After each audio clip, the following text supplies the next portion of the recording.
জানাজার নামাজের সঠিক নিয়মটা বললে উপকৃত হতাম। জানাজার নামাজে সূরা ফাতিহা পড়া যাবে? জাহরি নামাজে ইমাম সূরা ফাতিহা পাঠের পর মুসল্লি যেন পাঠ করতে পারে সেজন্য সময় না দিলে বা কম সময় দিলে মুসল্লি কিভাবে সূরা ফাতিহা পাঠ করবে? আজান চলাকালীন সময় নামাজ পড়া যাবে কি না? জানামাজের দোয়া কি পড়া লাগে? আর মেয়েরা কিভাবে সেজদা দিবে?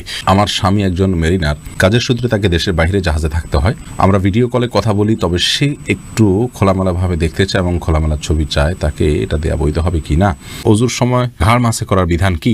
নামাজের সময় আম্মু কোনো কাজের আদেশ দিলে কি করব? শরীর নাপাক অবস্থায় কাপড় ধৌত করলে সে কাপড় পবিত্র হবে কি? আর বাচ্চাদের গায়ে হাত দেওয়া যাবে কি না? পায়খানা করার পরে কুলুপ না করে সাবান ব্যবহার করলে কি নামাজ হবে? ঘরে ছবি টানানো থাকলে সেখানে নামাজ শুদ্ধ হবে কি না? হাতে বড় নখ থাকলে কি ওযু হবে? ওযু করার পর বাচ্চার পেশাব হাতে লাগলে কি পুনরায় ওযু করব নাকি শুধু হাত ধুলেই হবে? ওযু করে পরপুরুষের সামনে গেলে কি ওযু ভেঙে যাবে? সাদিয়া মেহজাবিন তুরনা আপনি লিখেছেন, হাতে বড় নখ থাকলে কি ওযু হবে? হাতে যদি বড় নখ থাকে তাহলে সেক্ষেত্রে এটি অন্যায় কথা, এটা গুনাহের কথা। কারণ মুসলমান নবী করিম সাল্লাল্লাহু আলাইহি ওয়াসাল্লামের যে সুন্নাতে দায়েমা বা সুনানুল ফিতরা সেগুলোর উপরে আমল করার চেষ্টা করবে। হাতে বড় নখ রাখা উচিত নয়, কিন্তু যদি বড় নখ থাকে এবং তিনি ওযু করেন, ওযু হয়ে যাবে, সেটা সম্পূর্ণ ভিন্ন বিষয়। ব্যাংক থেকে লোন নেয়া টাকা ধার নিলে গুনাহ হবে কি না? এমডি ফাইজুল ইসলাম বলেছেন, কেউ ব্যাংক থেকে লোন নিয়েছেন, সেখান থেকে আপনি টাকা ধার নিয়েছেন, এটা নিলে আপনার জন্য গুনাহের কোনো কারণ নাই। কারণ তিনি লোন নিয়েছেন, নিয়ে সুদ দিচ্ছেন, সেটা হারাম কাজ করেছেন, কিন্তু লোন নিয়েছেন এই টাকাটা হারাম হয়ে যায়নি তার জন্য। বিশেষ করে কাউকে তিনি দিলে সেটা তার জন্য ব্যবহার করা হারাম হবে না। আমরা সাধারণত মেয়েরা যখন বাথরুমে ওযু করি, ওড়নাটা বাইরে রেখে যাই ভিজে যাওয়ার ভয়ে, মাথায় কাপড় ছাড়া ওযু হবে কিনা? শারমিন সুলতানা আপনি লিখেছেন, ওযু করে পরপুরুষের সামনে গেলে কি ওযু ভেঙে যাবে? উত্তর না। লিমা আক্তার আপনি লিখেছেন, শরীর নাপাক অবস্থায় কাপড় ধৌত করলে সে কাপড় পবিত্র হবে কি? আর বাচ্চাদের গায়ে হাত দেওয়া যাবে কি না শরীর নাপাক অবস্থায়? উত্তর হলো যে সব বাচ্চাদের গায়ে হাত দেওয়াতে কোনো অসুবিধা নেই নাপাক শরীর নিয়ে। আর নাপাক অবস্থায় কাপড় ধুতে করলে গায়ের যে কাপড় সেগুলো অপবিত্র হয়ে যাবে না, সামান্য ছিটে ফোটা আসলে এর কারণে অপবিত্র হবে না। তবে কোনো নাপাক যদি ছিটে এসে শরীরে লাগে সে অংশটা শুধু ধুয়ে ফেললে হবে। হাসনা রতন, আর যদি শুধু পানি ছিটে আসে তাহলে তার কারণে সমস্যার কারণে নামাজ হবে না, এরকম বিষয় না। সোহানা সুলতান আপনি লিখেছেন, ওযুর সময় ঘাড় মাসে করার বিধান কি? ওযুর সময় ঘাড় মাসে করাটা বিশুদ্ধ কোনো হাদিস দ্বারা প্রমাণিত নয়। এক্ষেত্রে অনেকগুলো বর্ণনা আছে, এই বর্ণনাগুলোর বেশিরভাগই আপনার অগ্রহণযোগ্য, অনেকগুলো জাল, অনেকগুলো দাইফ। এই ক্ষেত্রে অনেক উলামায়ে কেরাম এটাকে মুস্তাহাব বলে থাকেন, কিন্তু মুস্তাহাব বা সুন্নাহ, বিশেষ করে সুন্নাহ সাব্যস্ত হওয়ার মতো দলিল নেই।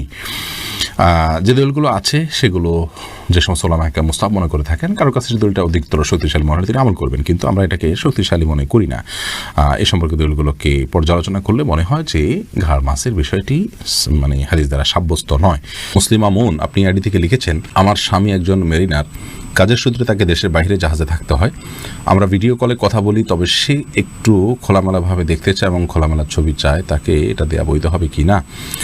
বোন, এ বিষয়ে উত্তর হলো যে স্বামী স্ত্রী একে অন্য দ্বারা উপকৃত হতে পারবেন এবং একে অন্যের শরীরের যে কোনো অংশ থেকেই তারা আপনার তাদের যে জৈবিক চাহিদা আছে সেটা পূরণ করতে পারেন, সেটা দেখার মাধ্যমে হতে পারে।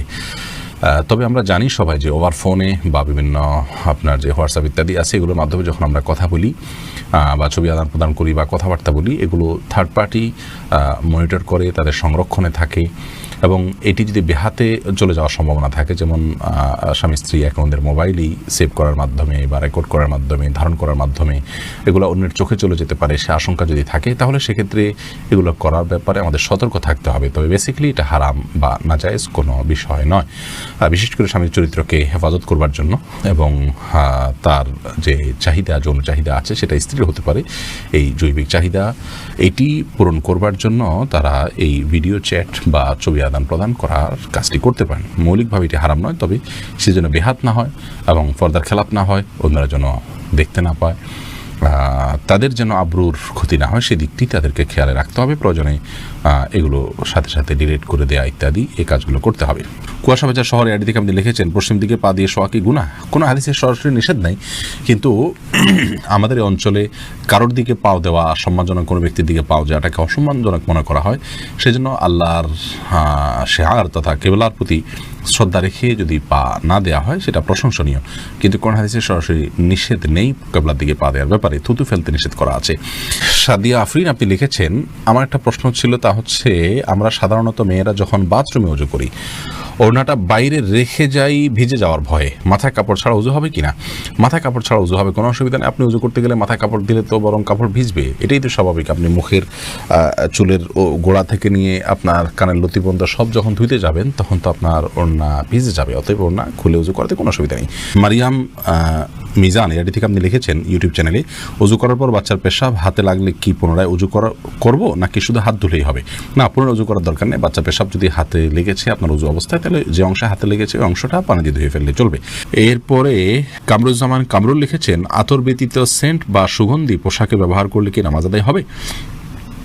আতর ছাড়া যদি সেন্ট বা সুগন্ধি স্প্রে আপনি ব্যবহার করেন, এটা ব্যবহার করে একটু বিলম্বে নামাজ পড়াটা উচিত। আমাদের অনেকে মনে করেন যে এটাতে যে অ্যালকোহলটা আছে সেটা নাপাক, অনেক ওলামায়ে কেরাম এটা মনে করেন, যার কারণে কিছু সময় পর নামাজ পড়লে সেটা বাষ্প হয়ে চলে যাবে, তারপর নামাজ হয়ে যাবে, কোনো অসুবিধা নেই। অবশ্য এই ক্ষেত্রে যে সমস্ত ওলামায়ে কেরাম বলেন যে না এটা নাপাক নয়, এই অ্যালকোহল নাপাক নয়, এটা এক ধরনের কেমিক্যাল, তা সেই মতটা আমাদের কাছে অধিকতর যুক্তিসঙ্গত মনে হয়। আরিফুল ইসলাম আপনি লিখেছেন, ঘরে ছবি টানানো থাকলে সেখানে নামাজ শুদ্ধ হবে কি না? কোনো বাসা বাড়িতে কোনো অফিস যদি ছবি টাঙানো থাকে সেই জায়গায় সালাত আদায় করলে সালাত হয়ে যাবে, কিন্তু এরকম জায়গায় নামাজ পড়াটা মাকরুহ। নবী করিম সাল্লাল্লাহু আলাইহি ওয়াসাল্লাম একবার আয়েশা রাদিয়াল্লাহু তাআলার বাসায় সালাত আদায় করছিলেন, সেখানে পর্দায় কিছু ছবি ছিল, তখন তিনি বলছিলেন যে ছবিগুলো আমার সালাতের মনোযোগ নষ্ট করছে, তুমি এটা সরিয়ে ফেলাও। তারপর তিনি সেখানে সালাত আদায় করেছেন। এই জন্য বোঝা যায় ছবি টাঙানো থাকলে সেখানে সালাত আদায় করাটা অনুচিত, অনুত্তম, মাকরুহ। কিন্তু আপনার সালাত আদায় করলে এরকম জায়গায় সালাত হয়ে যাবে, বিকল্প জায়গা থাকলে অবশ্যই সেখানে সালাত আদায় করা উচিত। এর পাশাপাশি এই ধরনের কাজ করা, অর্থাৎ কোনো বাসা বাড়িতে ছবি, কোনো প্রাণীর ছবি টাঙানো অথবা কোনো প্রাণীর ভাস্কর্য রাখা, এগুলো হারাম, সম্পূর্ণ হারাম। নবী সাল্লাল্লাহু আলাইহি ওয়াসাল্লাম নিষেধ করেছেন। তিনি বলেছেন, বুখারী হাদিসে আসছে যে লা তাদখুল মালাইকাতু বাইতান ফিহি কালবুন আও সূরা, কোনো বাসায় যদি কুকুর অথবা কোনো প্রাণীর ছবি থাকে সেখানে রহমতের ফেরেশতা প্রবেশ করে না। তিনি অন্য হাদিসে বলেছেন এ ধরনের কাজ, অর্থাৎ কোনো প্রাণীর ছবি রাখা এবং এ ধরনের আপনার বিভিন্ন ভাস্কর্য ইত্যাদি, প্রাণীর ভাস্কর্য ইত্যাদি রাখা, এগুলো গুনাহের কথা, জায়েজ নয়। বিভিন্ন হাদিস থেকে সেরকমটি বোঝা যায়। পায়খানা করার পরে কুলুপ না করে সাবান ব্যবহার করলে কি নামাজ হবে? টয়লেট ব্যবহার করার পর যদি আপনি কুলুপ না করে সাবান ব্যবহার করেন, তার মানে হাত পরিচ্ছন্ন করার জন্য, তাতে নামাজ হবে, নামাজ না হওয়ার কোনো কারণ নেই। তবে আপনার নাপাক থেকে নিজেকে ভালোভাবে পরিচ্ছন্ন করতে হবে। পিআইডি থেকে আপনি লিখেছেন, নামাজের সময় আম্মু কোনো কাজের আদেশ দিলে কি করব? যদি নফল নামাজ হয় আর আম্মুর এই কাজটা খুব বেশি গুরুত্বপূর্ণ হয়, ডাক শুনে বুঝতেছেন যে খুব জরুরি, আম্মু খুব সিরিয়াসলি ডাকছে, তাহলে আপনি নফল নামাজ ভেঙে আম্মুর কথা শুনবেন, পরবর্তীতে সে নামাজ পড়ে দিবেন। আর যদি ফরজ নামাজ হয় তাহলে আপনি নামাজ শেষ করে যতটুকু তাড়াতাড়ি করা সম্ভব করে তারপর আপনি আম্মুটাকে সাড়া দিবেন। প্রিন্সেস জেনি আপনি লিখেছেন, জায়নামাজের দোয়া কি পড়া লাগে আর মেয়েরা কিভাবে সেজদা দিবে? জায়নামাজের দোয়া বলতে শরীয়তে বিশেষ কোনো দোয়া নেই। আমরা জায়নামাজের উপরে দাঁড়িয়ে সরাসরি সালাত শুরু করব। আমরা যে ইন্নিওয়াজ যেহেতু এরকম একটা দোয়া শিখেছি জায়নামাজের নামে, এরকম কোনো বিশেষ আপনার দোয়ার কথা কোরআন হাদিসে কোথাও বলা হয়নি। আজান চলাকালীন সময় নামাজ পড়া যাবে কি না, এমডি আলাউদ্দিন আপনি প্রশ্ন করেছেন। আজান চলাকালীন সময় সালাত পড়া যেতে পারে, আজান চলাকালীন সময় যে নামাজ পড়া যাবে না এমন কোনো কথা কোরআন হাদিসে কোথাও বলা হয়নি। তবে হ্যাঁ, আপনি জানেন যে এখনই আজান শুরু হবে, তাহলে আজানের জবাব দেওয়া সুন্নাত, সেজন্য শেষ সুন্নাতটা পালন করে তারপর আপনি সালাত পড়বেন। জাকির হুসাইন আপনি লিখেছেন, জাহরি নামাজে ইমাম সূরা ফাতিহা পাঠের পর মুসল্লি যেন পাঠ করতে পারে সেজন্য সময় না দিলে বা কম সময় দিলে মুসল্লি কিভাবে সূরা ফাতিহা পাঠ করবে? যেসব সালাতে ইমাম প্রকাশ্যে কেরাত পড়েন, যেমন মাগরিব, এশা এবং ফজর, সে সমস্ত সালাতগুলোতে মুসল্লি ইমাম সাহেবের কেরাত শ্রবণ করবেন, পাঠ করতে যাবেন না। এটাই হলো আপনার সবচেয়ে বিশুদ্ধতম মত এবং এই মতটি অধিকতর নিরাপদ। এর কারণ হলো যে ইমাম যখন উচ্চস্বরে কেরাত পড়বেন তার পেছনে আপনি কখন কেরাত পড়তে যাবেন? অনেকে বলেন যে সূরা ফাতিহা যখন ইমাম পড়বেন, একটা আয়াত পড়ার পরে তিনি দ্বিতীয় আয়াতের মাঝে যখন থামবেন এই ফাঁকে পড়ে ফেলবেন। তো এতটুকু বিরতিতে কোনো ইমাম সাহেব দেন না যে ওই আয়াতটি আবার পুনরায় পড়া যায়। যখন কোরআন পাঠ করা হবে তখন তো আমাদেরকে শুনতে হবে। আল্লাহ তাআলা বলেছেন, ওয়াইদা কুরিয়াল কোরআন ফাসতামিউ লাহু আনসিতু লাআল্লাকুম তুরহামুন, যখন কোরআন পাঠ করা হয়, তেলাওয়াত করা হয়, তখন তোমরা শুনবে এবং মনোযোগ দিয়ে শুনবে এবং চুপ থাকবে। তাহলে আল্লাহ চুপও থাকতে বলছেন, আবার শুনতেও বলেছেন। তাহলে উচ্চস্বরে যখন ইমাম সাহেব কেরাত পড়ছেন আপনি শুনতে পাচ্ছেন, তাহলে আপনাকে শুনতে হবে মনোযোগ দিয়ে, এবং আবার আপনি কিছু পড়তেও পারবেন না। যখন থামবে পরবর্তী আয়াতের মাঝে, এখানে তো এত অল্প সময়ের জন্য থামেন যে এর মধ্যেও একটি পড়ে শেষ করা যায় না। আর যদি পড়তে যান তাহলে হুলস্থুল করে পড়তে হবে। অনেকে বলেন যে সূরা ফাতিহা ইমাম শেষ করার পর অন্য সূরা মেলানোর আগে এই ফাঁকে পড়ে ফেলবেন, এটাও যৌক্তিক কোনো কথা নয়। কারণ সূরা ফাতিহার পরে আরেক সেরেমনির আগে এখানে তো খুব লম্বা গ্যাপ দেওয়া হয় না যে সূরা ফাতিহা পুরোটা পড়া যেতে পারে। অনেকে বলেন যে ইমাম সাহেবের উচিত সময় দেওয়া, এবং অনেক মসজিদে দেনও, বিশেষ করে সৌদি আরবে দেখা যায়।